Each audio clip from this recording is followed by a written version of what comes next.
大家好，欢迎观看格调厨房。现在天气渐渐变凉，昼夜温差大，无论走在哪里，总会听见咳嗽声。尤其是对于免疫力很低的宝宝来说，如果得了秋感冒，会一直咳嗽个不停。不过总是给孩子吃药的话，毕竟是药三分毒，长期吃药也对孩子的身体健康有影响。今天小编跟大家分享一种食疗法，叫做枇杷银耳羹，它也是一种饮品，常喝对孩子的咳嗽有明显的改善，而且营养又好喝，做法还很简单。准备食材：枇杷、银耳、冰糖。先把银耳放入水中泡发，泡软后去蒂，把花瓣清洗干净，然后撕成小朵状。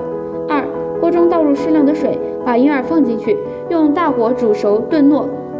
这段期间再把枇杷清洗干净，放入煮沸的开水中烫1分钟左右，这样可以轻松剥掉枇杷皮，然后去除里面的核，切成块状备用。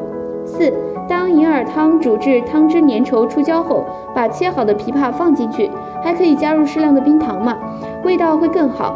搅拌均匀，在一起煮10分钟左右就可以出锅了。感谢观看格调厨房，更多精彩内容请点击关注。